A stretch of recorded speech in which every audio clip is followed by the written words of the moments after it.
માંડી તાલુકાના રામપર વેકરા ગામથી ધુણઈ જતા રોડ પર બાવળોની ઝાડીમાંથી યુવાનનો મૃતદેહ મળી આવ્યો હતો. પીએમ રિપોર્ટમાં ગળે ટૂંપો આપવાના કારણે મોત થયાનું જણાઈ આવ્યું હતું, જેથી ગઢસીસા પોલીસમાં હત્યાનો ગુનો દાખલ કરાયો છે. પોલીસે શકમંદોની પૂછપરછ કરી તપાસના ચક્રો ગતિમાન કર્યા છે. જાણવા મળતી વિગતો મુજબ 45 વર્ષીય હમીર મુસા કોલી નખત્રાણાના વડવાની વાડીમાં મજૂરી કામ કરતા હતા. તેઓ પોતાના ગામ રામપર વેકરા આવ્યા હતા અને બીજા દિવસે સવારે ઘરેથી નીકળી ગયા બાદ પરત ન આવતા શોધખોળ હાથ ધરાઈ હતી. બીજા દિવસે બાવળની ઝાડીઓમાં તેનો દેહ પડ્યો હોવાની માહિતી મળી હતી, જેથી પોલીસને જાણ કરાઈ હતી. સ્થળ પર તપાસ કરતા ગળાની ફરતે લાલ લુંગી વીંટેલી પડી હતી, જેથી હત્યાની આશંકા વ્યક્ત કરવામાં આવી હતી. મૃતદેહને પીએમ માટે મોકલવામાં આવતા રિપોર્ટમાં ગળે ટૂંપો આપવાના કારણે મોત થયાનું જણાઈ આવ્યું હતું, જેથી ગઢસીસા પોલીસમાં હતભાગીના ભાઈ સિદ્દીક મુસા કોલીએ અજાણ્યા ઈસમ સામે મર્ડરની ફરિયાદ નોંધાવી છે. આ યુવાની કોણે હત્યા કરી હશે તે બાબતે ગઢસીસા પીઆઈ દ્વારા તપાસ હાથ ધરવામાં આવી છે. નખત્રાણા તાલુકાના કોટડા જડોદર ગામે સોની વેપારી દુકાન વધાવીને સોનાના દાગીના અને રોકડ થેલામાં ભરીને પોતાના ઘરે જતા હતા. ઘર પાસે પહોંચ્યા ત્યારે તેઓની એક્ટિવાને આંતરી સ્વિફ્ટ કારમાંથી ઉતરેલા બે શખ્સોએ ઝપાઝપી કરી હતી અને છરી મારી થેલો ઝૂંટવી લીધો હતો, જેમાં 30,72,000ના દાગીના લૂંટી ગયા હોવાની ફરિયાદ નોંધાઈ છે. બનાવના 2 દિવસ બાદ પણ નક્કર કડી ન મળતા વેપારી આલમમાં ઉચાટ ફેલાયો છે. મળતી વિગતો મુજબ કોટડા જડોદર ગામે નવાવાસમાં રહેતા નિલેશ સોની શનિવારે રાત્રે દુકાન બંધ કરીને ઘરે જતા હતા, ત્યારે ઘરની નજીક પહોંચતા પાછળથી સ્વિફ્ટ ગાડી આવીને ફરિયાદીને છરો બતાવી થેલો ઝૂંટવી લેવા ઝપાઝપી કરી હતી. આ વચ્ચે ફરિયાદીને બાવડાના ભાગે છરો માર્યો હતો અને થેલો લઈ આરોપીઓ સ્વિફ્ટ ગાડીમાં માતાના મઢના રસ્તે નાસી છૂટ્યા હતા. બનાવ અંગે પોલીસને જાણ કરવામાં આવી હતી. સારવાર લીધા બાદ વેપારીએ દાગીનાની ગણતરી કરતા થેલામાં કુલ 48 તોલાના સોનાના દાગીના હોવાનું જણાઈ આવ્યું હતું, જેથી 30,72,000ની લૂંટની ફરિયાદ નોંધાવાઈ છે. બનાવ અંગે નખત્રાણા પોલીસે ગુનો દાખલ કરી તપાસ હાથ ધરી છે. જે રીતે બનાવને અંજામ આપવામાં આવ્યો છે તે જોતા આરોપીઓ જાણભેદુ હોવાનું અને રેકી કર્યા બાદ બનાવને અંજામ અપાયો છે. પોલીસે શકમંદોને ઉપાડી પૂછપરછ કરી છે, પરંતુ નક્કર કડી મળી નથી. એએસપીની સૂચનાથી નખત્રાણા ડીવાયએસપીની આગેવાનીમાં નખત્રાણા ઉપરાંત એલસીબી, એસઓજી અને નખત્રાણા ડિવિઝનના દયાપર, નલિયા, કોઠારા, જખૌ સહિતના પોલીસ સ્ટેશનોની ટીમો બનાવી ત્રિપુટીને શોધવા માટે કામે લગાવાઈ છે. કચ્છના પ્રવેશદ્વાર સામખિયાળીની કંપનીમાંથી ટીએમટી સળિયા નીકળ્યા હતા, જેની ચોરી કરવાના કેસમાં અમદાવાદના કોન્સ્ટેબલને ઝડપી લેવાયો છે.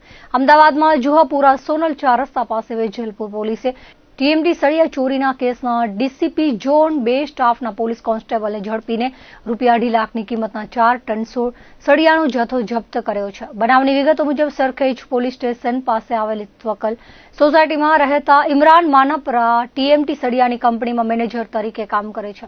તેમની કંપનીના ટીએમટી સળિયાનો જથ્થો બિનવારસુ રીતે અહેસાન પાર્ક સોનલ 4 રસ્તા જુહાપુરા પાસે પડ્યો છે, જેથી ઇમરાનભાઈ તેમના સ્ટાફ સાથે ત્યાં ગયા હતા અને ખાનગી વોચ રાખીને આ જથ્થો લેવા કોણ આવે છે તે અંગે તપાસ કરી હતી. બાદમાં 3 પિકઅપ વાન આવી હતી, જે લોખંડનો જથ્થો ભરતા હતા. આ દરમિયાન એક કારમાં યુવક આવ્યો હતો, જેથી પોલીસની મદદ લઈને તેને ઝડપીને પૂછપરછ કરતા તેનું નામ મુસ્તફા ખાન મલેક હોવાનું જાણવા મળ્યું હતું. વધુ તપાસમાં જાણવા મળ્યું હતું કે મુસ્તફા ખાન અમદાવાદ પોલીસમાં ડીસીપી ઝોન 2ના સ્ટાફમાં નોકરી કરે છે. પ્રાથમિક પૂછપરછમાં કબૂલ્યું હતું કે તેણે કચ્છથી મંગાવવામાં આવેલા જથ્થામાંથી ડ્રાઈવરને ₹2 લાખ આપીને સળિયા ખરીદી કર્યા હતા. આ અંગે વેજલપુર પોલીસે ગુનો નોંધીને વધુ તપાસ હાથ ધરી છે. ભુજના ડીવાયએસપી બોટાદ કોર્ટમાં મુદત પતાવી પરત ભુજ આવતા હતા, ત્યારે ભુજ ભચાઉ હાઈવે રોડ પર કનૈયાબે પાસે સામેથી રોંગ સાઈડમાં પૂરઝડપે સ્કોર્પિયો ગાડી આવતી હોવાથી રોકવાનો પ્રયાસ કર્યો હતો, પરંતુ ચાલકે ગાડી ઊભી રાખી ન હતી, જેથી સરકારી વાહન મારફતે યુ-ટર્ન લઈ આ સ્કોર્પિયોનો પીછો કરતા ચાલક ગાડી હંકારી ગયો હતો અને આગળ જતા રોડ સાઈડમાં ગાડી પલટી ગઈ હતી. તપાસ કરતા ગાડીમાં દારૂનો જથ્થો મળી આવ્યો હતો, જેથી પદ્ધર પોલીસને જાણ કરવામાં આવી હતી. પદ્ધર પીઆઈ સહિતની ટીમ ઘટના સ્થળે પહોંચી ગઈ હતી. ક્રેનની મદદથી સ્કોર્પિયોને બહાર કાઢવામાં આવી હતી. ગાડીમાં રહેલી દારૂની પેટીઓ પડી જતા કેટલીક બોટલો તૂટી ગઈ હતી. પોલીસે ગણતરી કરી 338 દારૂની બોટલ કિંમત ₹2,31,000નો મુદ્દામાલ કબજે કર્યો હતો. પદ્ધર પોલીસ સ્ટેશનમાં વાહન ચાલક વિરુદ્ધ ગુનો દાખલ કરવામાં આવ્યો છે, જેની આગળની તપાસ હાથ ધરવામાં આવી છે. કચ્છમાં 2 બંદરગાહ તેમજ કંપનીઓના કારણે ટ્રેલરોમાં માલ સામાનની અવરજવર થતી હોય છે. અત્યાર સુધી ઓઇલ ભરેલા ટેન્કરોમાંથી તેલ તેમજ ઈંધણની ચોરીના બનાવો સામે આવી ચૂક્યા છે. ત્યારે હવે ડ્રાઈવરોને ફોડી લઈ લોખંડના સળિયા ભરેલા ટ્રેલરોમાંથી સળિયા પણ ચોરી કરવામાં આવ્યા હતા. પોલીસે કારસ્તાને પકડી 10,000 કિલો સળિયા કબજે કર્યા છે. અંજાર બાયપાસ રોડ પર વરસામેડી જતા રોડ પર RKI માતા હોટલની સામે આવેલ ગેરેજની પાછળ દરોડો પાડવામાં આવ્યો હતો, જ્યાં સળિયા મળી આવ્યા હતા. આરોપીઓ મૂળ મુન્દ્રાના વવારના હાલે અંજારના દબડામાં રહેતા હરી ગઢવી અને મૂળ અમરેલીના હાલે અંજારમાં રહેતા મેહુલ ગઢવીની અટક કરાઈ હતી. આરોપીઓ હાઈવે રોડ પરથી પસાર થતા લોખંડના સળિયા ભરેલ ટ્રેલરના ડ્રાઈવરોને રૂપિયાની લાલચ આપી તેમાં રહેલા લોખંડના સળિયાના જથ્થામાંથી સળિયાની ચોરી કરાવતા હતા. આ ચોરીનો માલ પોતાના કબજામાં રાખ્યો હતો. અલગ અલગ કંપનીના અલગ અલગ સાઇઝના કુલ 10,130 કિલો લોખંડના સળિયા કિંમત ₹5,06,500 રૂપિયાનો મુદ્દામાલ કબજે કરવામાં આવ્યો હતો. પોલીસે બંનેને ઝડપી આગળની તપાસ હાથ ધરી છે. રાજસ્થાનના નાગોરના માનસિંહ કુલદીપ શેખાવત નામના યુવાને ઓનલાઈન 1ના 4 ગણા રૂપિયા કરી આપવાની લાલચ આપી અંજાર ખાતે બોલાવી 4 ઈસમોએ 500ના દરની 4 નોટ સેમ્પલ તરીકે આપી વિશ્વાસ કેળવ્યો હતો. બાદમાં ગોલ્ડન હોટલ ભચાઉ ખાતે બોલાવી 2 ઈસમોએ મારુતિ સુઝુકી બેલેનો ગાડીમાં યુવાન બેસાડી થેલામાં નોટો બતાવી હતી, જેમાં ઉપર અને નીચે સાચી નોટ હતી અને અંદર કોરા સફેદ કાગળ હતા. ફરિયાદીને શંકા જતા તેમણે રૂપિયા 4 ગણા કરવાની ના પાડતા આરોપીઓએ છરી બતાવી ફરિયાદી પાસેથી 1,70,000 રોકડા અને વિવોના મોબાઈલની લૂંટ કરી ભાગી ગયા હતા.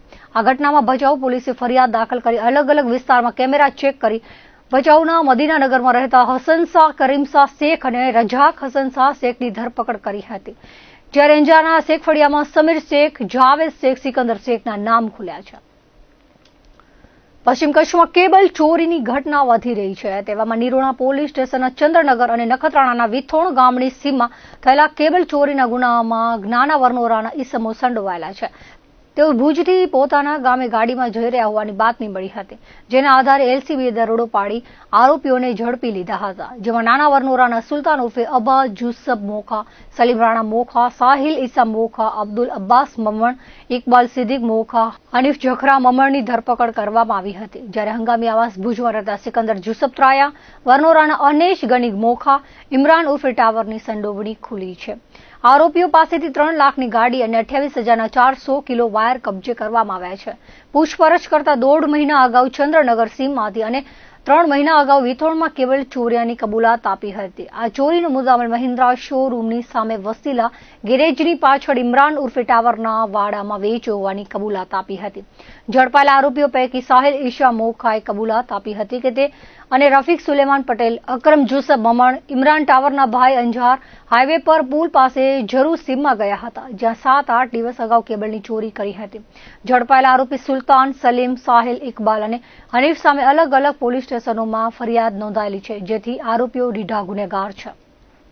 મુંબઈના પરવા વિસ્તાર સાન્તાક્રુઝ પૂર્વમાં આવેલી ડનહિલ કોર્નર નામક બિલ્ડિંગમાં અચાનક સવારે આગ લાગી હતી.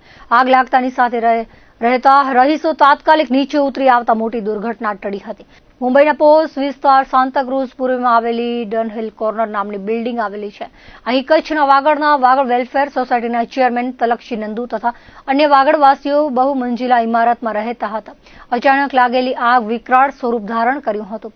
સમય સૂચકતા વાપરી અન્ય લોકો તાત્કાલિક બિલ્ડિંગથી નીચે ઉતરી આવતા મોટી જાનહાનિ ટળી હતી, પરંતુ ઘરોમાં રહેલો સામાન ભસ્મીભૂત થયો હતો.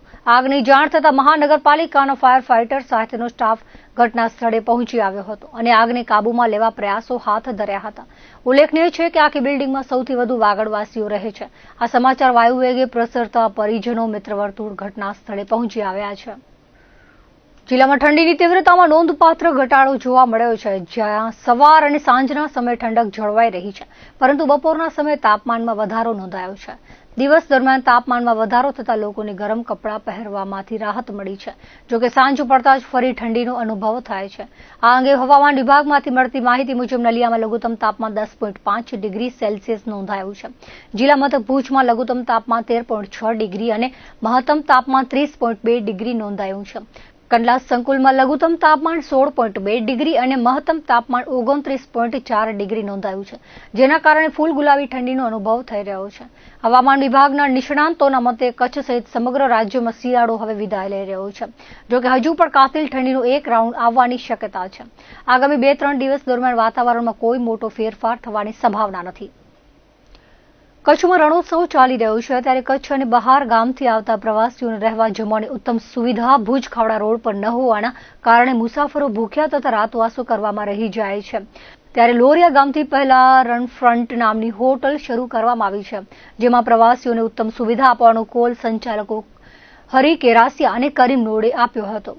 ભુજમાંથી પ્રવાસીઓ રક્ષક વન અને કાળો ડુંગર જોવા માટે ખાવડા રોડ પરથી પસાર થાય છે, ત્યારે તેઓને રહેવા જમવાની યોગ્ય સુવિધા ન હોવાને કારણે હેરાન થતા હોય છે.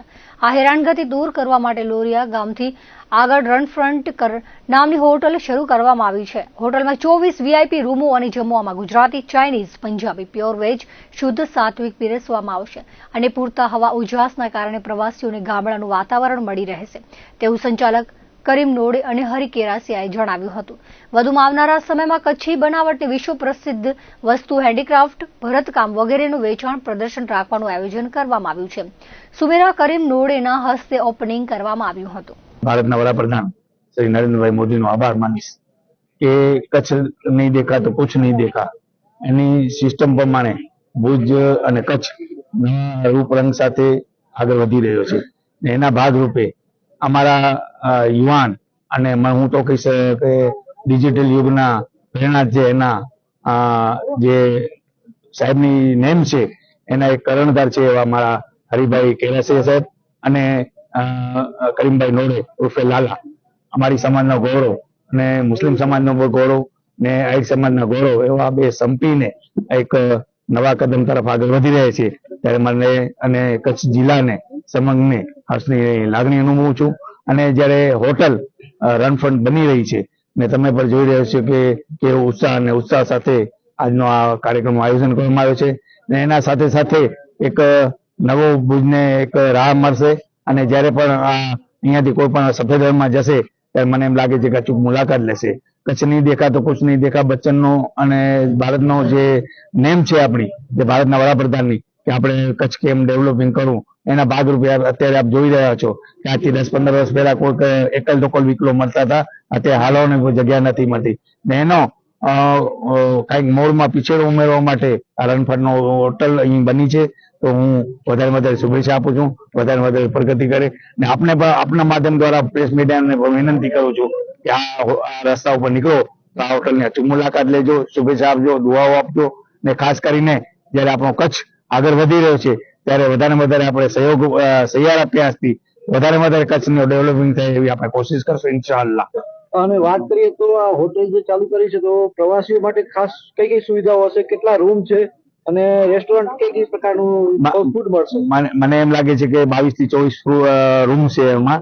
ને એમાં આધુનિકરણ બધે ડિજિટલ યુગનો જે આપણો અભ્યાસ છે સાહેબનો, તમારો, મારો ને આપણા સૌનો, એ પ્રમાણે દરેક રૂમોમાં અલગ ડિજિટલ રીતે ગોઠવણ કરેલી છે. સાથે ચાઇનીઝ ફ્રૂટ છે, ગુજરાતી ફ્રૂટ છે, પંજાબી છે, અનેક જે ફ્રૂટ આપણા આવે છે એમાં ફ્રૂટનો છે એમાં. ને સાથે અલ્પાહાર, નાસ્તો જે પણ જોઈએ.